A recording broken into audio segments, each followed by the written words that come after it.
요즘 한국의 매운맛을 맛보고 싶어하는 외국인들이 많은데요. 심지어 유튜브나 틱톡에는 한국 매운 음식 먹기 챌린지도 유행했다고 합니다. 어느 외국인은 본인의 유튜브에서 매운 음식을 먹은 리얼한 반응을 보여주어 조회수를 많이 올리기도 했는데요. 오늘은 그 중에서도 맵기로 유명하다는 한 식당의 매운 돈가스를 맛본 여성의 사연을 소개해드리려고 합니다. 뜨겁지 근데. 본격적으로 오늘의 내용 시작해보겠습니다. 안녕하세요. 오늘은 영국에서 한국으로 여행 중인 한 여성의 놀라운 이야기를 들려드리려고 합니다. 한국으로의 여행 도중 잠자리에 누워 휴식을 취하던 한 여성. 그런데 어딘가에서 이상한 소리가 들리기 시작합니다. 그녀는 주위를 둘러보지만 아무것도 보이지 않습니다. 내일 아침이면 괜찮아질 거야 라고 생각하며 다시 잠을 청하려 했지만 이상한 욱신거림은 계속됩니다. 그리고 더 심한 통증이 계속해서 증가합니다. 그녀는 더 이상 참을 수 없을 정도로 아프다고 생각하고 친구에게 도움을 청하려 합니다. 그리고 그녀의 친구가 119로 전화를 걸기 시작합니다. 과연 이들에게 무슨 일이 있었던 걸까요? 오늘은 영국 버밍엄에 거주하시는 레이나 씨의 이야기와 커뮤니티 내용을 재구성한 이야기입니다. 안녕하세요. 저는 영국에서 버밍엄에 살고 있는 레이나라고 합니다. 저희 아버지는 버밍엄에서 3대째 내려오는 음식점을 운영하시면서 저를 버밍엄 대학교를 보내셨습니다.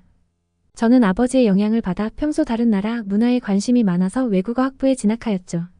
제가 음식에 대한 욕구가 강한데 그 중에서도 가장 좋아하는 한국 문화와 음식에 대한 흥미와 호기심이 가득하여 인터넷으로 매운 음식을 찾아보고 조리해보며 매운맛의 아쉬움을 달래고 있었습니다. 그러던 어느 날 인터넷에서 신림동 소재의 죽음의 돈가스라는 도전적인 음식을 발견하게 되었고 그 음식에 챌린지하는 동영상을 즐겨보며 꼭 한국으로 가고 싶다는 강렬한 욕구를 불러일으켰습니다. 20분 안에 엄청나게 매운 죽음의 돈가스를 완식하면 무료로 먹을 수 있으며 사진까지 찍어 걸어주지만 실패할 경우 3만 원의 음식값을 내야 하는 챌린지였습니다. 이 챌린지는 저에게는 너무나도 흥미로웠고 저는 결국 한국행 비행기에 탑승하기로 결심했습니다. 혼자 가기는 겁이 나서 평소 한국에 관심이 많던 소꿉친구를 함께 여행하기로 결정했습니다. 비행기를 타고 한국에 도착한 순간부터 우리의 마음은 설렘과 기대로 가득 찼습니다. 성공적으로 한국에 도착해서 다양한 경험을 할 수 있다는 사실은 너무나도 신기하고 특별한 것 같았습니다. 우리가 도착한 첫날, 앞으로 일어날 일도 모른 채 신림동 소재의 죽음의 돈가스 집으로 직행하였습니다. 열정과 호기심으로 가득 차 있던 저와 친구였습니다. 한국에서의 첫 번째 음식이 제가 좋아하는 매운 음식이라니 기대감이 차올랐습니다. 맵기가 3개의 몇 손가락 안에 드는 고추인부트. 졸로키아가 사용된 죽음의 돈가스와 마주하기 위해선 우유가 필요하다는 팁을 기억하여 근처 편의점에 들러 우유를 구입하였습니다. 그렇게 준비를 마치고 나서 우리는 죽음의 돈가스와 마주할 준비가 되었습니다. 많은 유튜버들과 외국인들이 시도해서 구급차를 타고 돌아갔다던 그 죽음의 돈가스를 처음 보자마자 조금 긴장되긴 했습니다만 막상 먹으니 나쁘지 않더군요. 제가 생각했던 매운맛보다 강렬하긴 했지만 우유와 함께라면 견뎌낼 수 있을 것만 같았습니다. 그렇게 첫 입대부터 강렬한 맛과 온몸에 전해지는 화끈함은 예상 이상이었습니다. 하지만 우유와 함께라면 견딜 수 있으리라 생각해서 계속해서 입속으로 밀어넣었습니다. 시간은 좀 걸렸지만 결국 모든 조각들을 다 먹었습니다. 그 순간 성취감과 기쁨이 제 가슴 가득 밀려왔으며 서로 축하하는 웃음소리가 주위를 가득 메우더니 사진도 찍어 추억으로 남길 수 있었습니다. 기쁜 마음으로 서울 압구정과 이태원의 길거리를 거닐며 한국의 문화와 정서를 즐기고 늦은 밤이 되어서야 서울시 한 소재의 작은 게스트하우스에서 한국에서의 첫날 밤을 맞이했습니다. 평소라면 더 좋은 숙박시설을 찾아보았겠지만 친구와 함께하는 여행이었고 한국의 게스트하우스들이 훌륭하다는 평가를 듣기도 해서 그렇게 결정하게 되었습니다. 게다가 급하게 계획한 여행이라 돈이 부족하여 게스트하우스를 선택할 수밖에 없었습니다. 그러나 예상치 못한 문제들로 인해 상황은 조금 복잡해졌습니다. 작은 게스트하우스는 예약 상황 때문에 원래 예상한 것보다 조금 혼잡해 보였습니다. 객실도 기대한 것보다 작았습니다. 또한 시설 자체도 최신화되지 않아 편의시설이나 편안한 면에서는 다소 부족한 면이 있었습니다.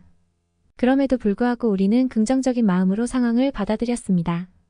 우리는 친구와 함께 새로운 경험을 나누고 현지인과 교류하는 기회를 가질 수 있는 장소에서 지내게 되었다는 점에 감사함을 느꼈습니다. 작은 공용 공간에서 다른 여행객들과 대화를 나누며 서로의 이야기와 경험을 나눌 수 있었습니다. 늦은 저녁 시간이 되면서 우리는 객실로 돌아왔습니다.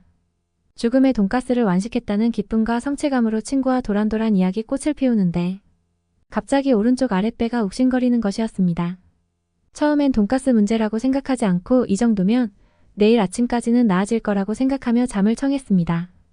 그러다 심한 두근거림 통증으로 새벽 4시에 일어나 화장실에 갔지만 아무 일도 일어나지 않았습니다. 이상하다 싶었지만 다시 침대에 누웠는데 30분이 지나도 나아질 기미가 보이지 않았죠. 그래서 저는 친구를 깨우며 말했습니다. 이렇게 배가 많이 아파 본 적은 처음이라고 맹장염인 건지 아니면 갑자기 죽으려는 신호인지 겁이 난다고 말했습니다. 잠에서 깨어난 친구는 상황을 빠르게 파악하고는 119에 전화를 하자고 말하였고 바로 번호를 눌렀습니다. 구급차 요청을 해도 새벽 4시이기도 하고 연결이 되어도 다들 한국어로 돌아오는 대답뿐이었습니다. 친구는 잉글리시 플리즈라고 말하며 다급히 이야기했습니다.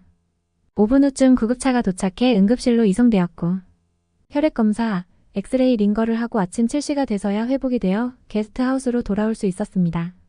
저는 일단 구급차가 이렇게 빨리 도착했다는 것에 깜짝 놀랐습니다. 그리고 나를 이송해가는 구급대원들을 보자 아팠던 배가 조금 나아지는 듯도 했죠.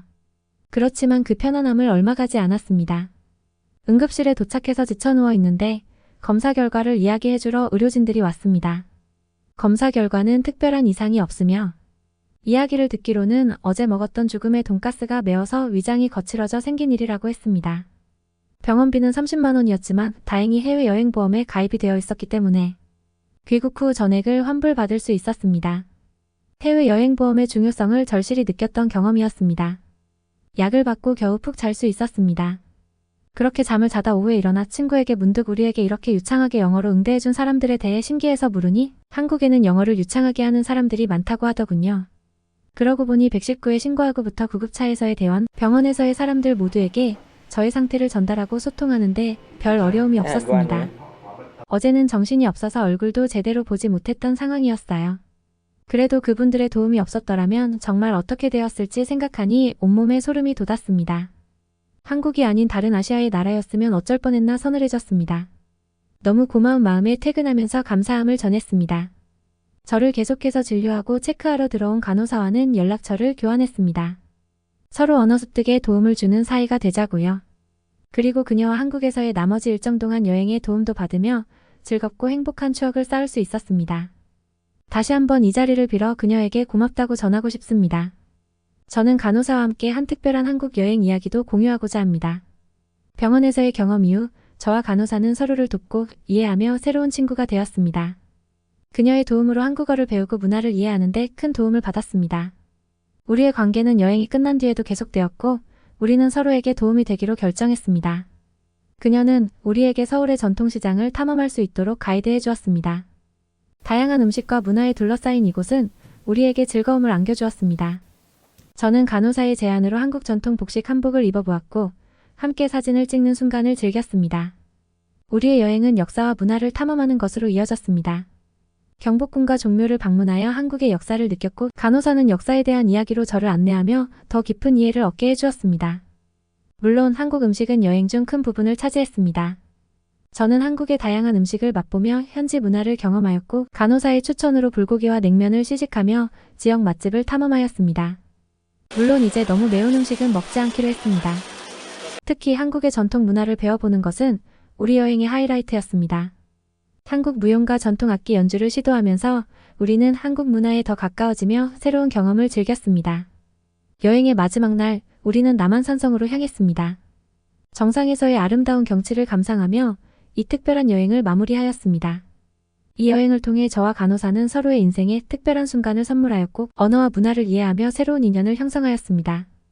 저는 그녀에게 감사한 마음뿐만 아니라 여행을 통해 얻은 소중한 추억을 항상 간직하고 있습니다. 이 이야기를 통해 다른 문화와 언어를 존중하고 이해하는 중요성을 공유하며 새로운 인연을 형성하는 과정을 전하고자 합니다. 한국에서의 여행은 우리에게 새로운 시야를 제공했습니다. 병원에서의 우연한 만남이 이후에 모험을 여는 문을 열었고 그 문 뒤로는 무수히 많은 경험과 감동이 기다리고 있었습니다. 우리의 여행은 인생 최고의 순간 중 하나로 기억될 것입니다. 서로에 대한 이해와 친밀감은 계속 커져갔고 그렇게 만난 우연한 친구가 동반자가 되어 여행을 더욱 풍부하게 만들었습니다. 한국에서의 이 특별한 여행을 통해 저는 언어와 문화의 다양성을 존중하고 서로를 이해하는 중요성을 깨달았습니다. 더불어 새로운 인연을 형성하며 세계를 더 깊이 탐험하고자 하는 열망이 크게 자라게 되었습니다. 마지막으로 저와 간호사의 이야기는 두 사람이 만남으로 시작하여 새로운 친구와 동반자로 거듭났음을 상기시키며 더 많은 사람들이 서로를 이해하고 함께 여행하며 새로운 인연을 형성하길 바랍니다. 어떻게 들으셨나요? 한국의 문화와 음식에 흥미가 많던 영국인 레이나 씨는 한국의 매운맛을 제대로 보고 큰일을 당할 뻔했는데요. 다행히 소통의 부재를 해소시켜준 한국인들의 도움으로 불행이 될 뻔했던 여행을 무사히 마치고 감동까지 받고 영국으로 돌아가게 되었네요. 레이나 씨가 하루빨리 한국의 문화와 음식을 공부하여 한국에 다시 놀러오는 모습도 기대가 되네요. 여러분의 구독과 좋아요로 영상이 제작되고 있습니다. 구독과 좋아요로 응원해주시면 큰 힘이 됩니다.